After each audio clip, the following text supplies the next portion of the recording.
بسم الله السلام عليكم ورحمة الله وبركاته. waxaan ugu dhacday arin aad u cajiib ah oo runtii aan kala kulannay ciidamada booliska Soomaaliland khaasatan kuwa Hargeysa saldhigga qurac dheer maalintii Jimcihii ayaan anigoo inaan dhaawac sida oo u raba dhaawac muujin si aan referta uga qaado saldhiggaas oo ay arintaasi qusaysay oo xafadiisa ka dhacday ayay askartii gaarku igu yiraahdeen gaariga baarkin ka dhig halkii hore dhigay baan ka qaado halkii igu yiraahdeen dhig baan dhigay inay yarba igu soo dhaqaaqay oo ciidanka kamid oo ku gaarka ku jiray ku kala meesha fadhiyeen marka askarigii igu soo dhaqaaqay bay igu yiri waad kibirsantay taadeer waan ku aqaanayo tabatana waa maxay kibirka malcamad dhalay igu ka keenay si fiican ilaahda soo gaariga imaad ran halka ka dhaqaajiyo halka dhig arkina maan dhig maxaad kala garta miya kibraniyad baatay deegar darra cadaan oo aan miyana kulahayn haystaagi miyana marwal qof dhaawacaan sidee miyana saldhigga baarinkiisa ayna halkan loo istaagin loo ma istaagin ka tal hay halka ugu tiriimka istaagna istaaga maxaa waad edab darantay war hay caayna diga edab daranay ruuxan day xijaabkii oo soo qabtay markuu xijaabkii soo qabtayna waxaan ku yiri war naga qaad faraa markan isagii ku jeestay uu isagina day igu dhigeen anagana is qabsanay gabadh baa soo dhaqaaqday gabadh askariyada buuyadana ku yiri noo kaxee gabadhii baa iyaduna babiga ka siisay oo anigii iyadii isagii baa wada qabtay laba askari oo kale noo yimaadeen saddex askari iyo gabadhii uu u yeeray oo markaa anagu gabadhii uu is qabsanay bay saddexdii askari bad u iga dilay hooyo gaadhigii iga dambeysay baa iga soo daba degtay hooyadii markii iga soo daba degtay waarna seeleedii miyaad dilaysaan tiri iyadina waa la igu soo daray oo iyadina saddex kala qaabishay hooyina saddexdii askari baa halkii horteyda ku jiray hooyadii bay xanuunsanaysaa li habeen baan dhakhtar ka soo sukiin dhakhtar ka keen anaga halkii baan lagu laayay waliba intana la jiiday oo dhulkana la jiiday oo waxaas dhulkii ciidii yihiin ayaa jiidniinkiina lagu galiyay gudaha markiina la galiyay gudaha hore markiina la galiyay ayaa waliba naloogu daray in maxaan ku dhahday oo biga dhexdiisina lagu garaaco anagu dawarka maanan hayna nin baa markaa lahaa war ka daaye taliyaha saldhiggu sidaan markii dambe ku warheli doono xanuun buu ku maqan yahay baa leeyahay xanuunsanaya taliye ku xigeenkii weeyaa ninkan la leeyahay ka daaye ninkan la ka daaye la maqli waayay lix askari iyo gabadhii ay u yeereen toddobadii baa na jilciyay aniga idayno la jiidayo oo marina halka xijaabadana xidhneena laga dhigo timina la jiidayo ayaa gudaha hore la geliyay oo biga markii la geliyay feerjirbiye waxaana lagu qaraacay gacan ciidan baana martay askartuna dadka way iskugu tagaa inta waxa noo dheeray gacanta ciidanka in ku dhacday waxa noo dheeray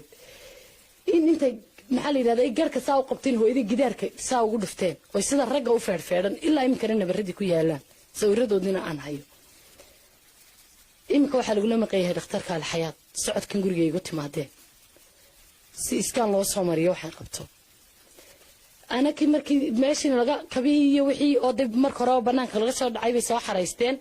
telefoonkii dhulka ga dhacay intii dhaawac ahaydeen wadnii lafteedii ayaa qaatay gudihii hore la geeyay markii gudihii hore la geliyay waana la xiray maqsinbaan lagu soo qufulay markii maqsinkana lagu soo qufulay ayay maxaan ku dhahdaayay inantii oo dhaawac muujintii ay siiyeen deeyo ay anagina naga xareeyeen oo aan cid meesha ka qaadaa jirin ayaa anagii noo timid oo tiri yaan dee la hadlaa watan laydan xidhay waxaan anaa ku cidna la hadlay telefoonkayga hadaysay ii dhiib shabagaani ii soo istaagtay telefoonkii baan soo qabtay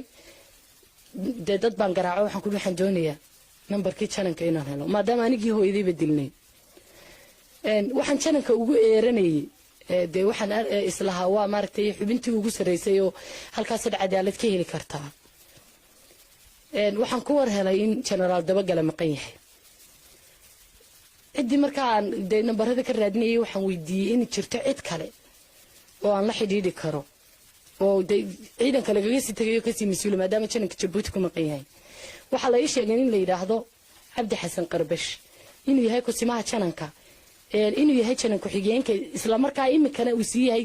janan ku-xigeenkii iyo ku-sameeyey jananka ciidanka waan garaacay oo iga qaban waayey intii inta meesha taagnayd baan taga soo dira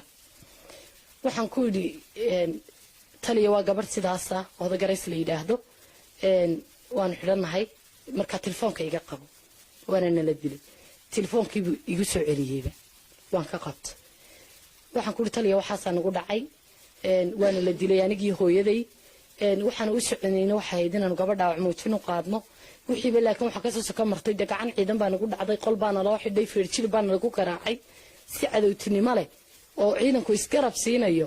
oo ciidamada booliskuna dadka way isugu tagaan qof kastoo shicibina taa wuu ogyahay oo gacan ka simano xitaa haddaad go'do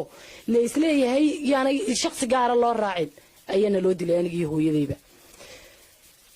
waxaa dhacday marka ninkii sidii ugu sheegay wuxuu igu yidhi haye iminka lagu howlgelayaa aadna waad mahadsantahay adeer haye adeer adigaa mudan dee waxaan islahaaba cadaalad baad gaadhay oo madax meel ka sarraysa oo la salaaxaa ma jirtee haddaad janankii weyday dee janan ku-xigeenkii baad heshay janan ku-xigeenkii markii aanu la hadalnay uu yidhi wacid baan idiin soo diray oo lidina howlgelaya waxaa noo yimid taliyaha qaybta bariga muse xasan kaahin la yidhaha intii aan anagu waxaanu qabna nala eegin oo aan nabarada iyadaa aa arkaysaan cidina u jeedsanin iyo kuwo kaloo jidhka ah oo meelahana laga dilay dhabarka iyo calooshii u badan tahay si aan nabar muuqdo kalena loo ku arag oo dhaawac muujinta iyadana aanu hablaha dhakhaatiirta atusno ay ku caddahay ayaa naloo soo diray markuu noo yimid taliyihii qaybta barigu hal shaqoo quru qabta waxaanu qabnina lama weydiin si ay wax u dhaceenna lama weydiin halka shaqo qudahayda la qabtay waxa idin la ogaado sida aan ku helay telefoonka siday gabadhan telefoonku heshay iyadoo saldhiga ku dhex jirta waana la baaray siday ahayd baan ugu sheegay waxaan ku yidhi taliye maadaama anagu ciidankan islaynay oo aanan ku eeran karin oo aanan waxba kala hadli karin annaguna marka hore aanu meesha dee cabashay inaanu dad dhaawaca wax laga siiyo u keennay waxaanu anaa la xidhiidhay janankii markaan weyne janan ku-xigeenkii baan helay adigana sababta iyo sifada lagula soo hadlay waa taas cid kale oo aan ishkateeyey ciidan meel u marina ma jirto nimankanaana jaray taliyahoodina waa kana wuu taagnaa oo ka daaya buu lahaa isagaana amar diiddo ku sameeyeyna waa kana weydii waxaan ku yidhi telefonkaygiinbaa prioritiga la siiyey annagii dhammayna dhaawac ahayn iyo hooyadaydii meesha taallay iyo annagii hadlaynay iyo anigii soo cawday iyo anigii u xidhnaa nimankii la dilay laftoodii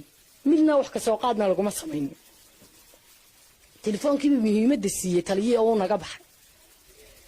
subaxii markuu aagu bariyay intii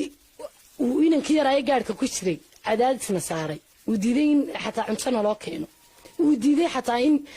maxaan ku dhahdaayey qof noo soo galo oo sidan wuxu qabnana la eego wax nala weydiiyo baa subaxii markuu aagu bariyay dadkii isku wada yimaadeen faamiligii iyo maxaa la yidhahdaayey dee niman kaloo aanu la hadhadalayo iyaguna ciidan ah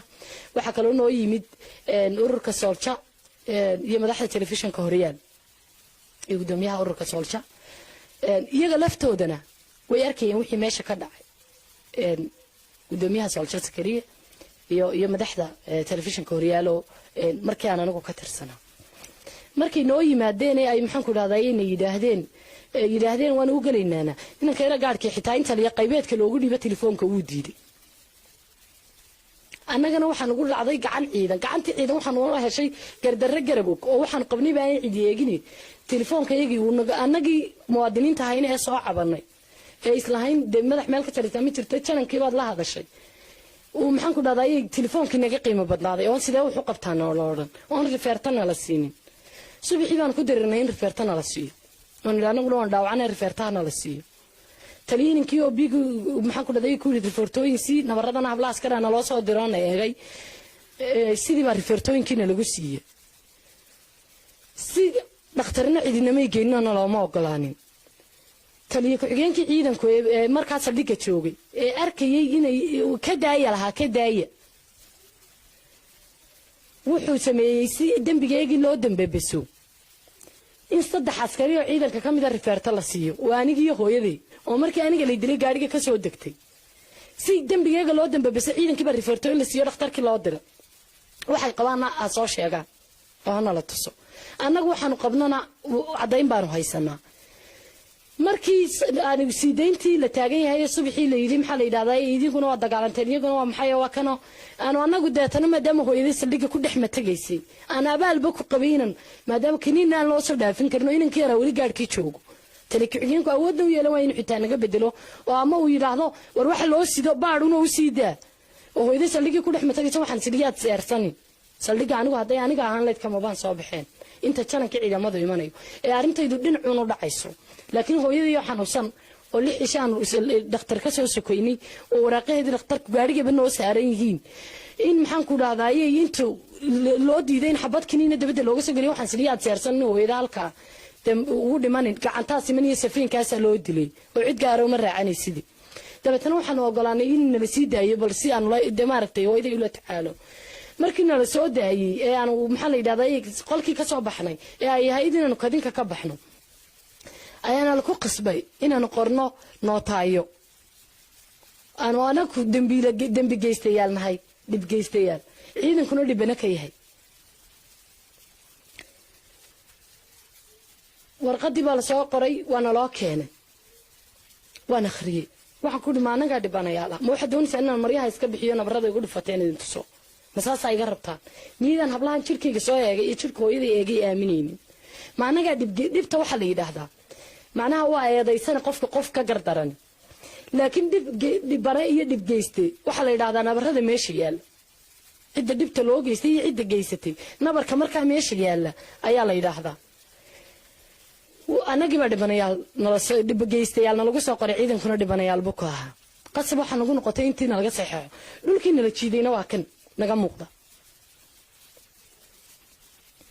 iyo sidii saldhiga noogu xareeyay iyo in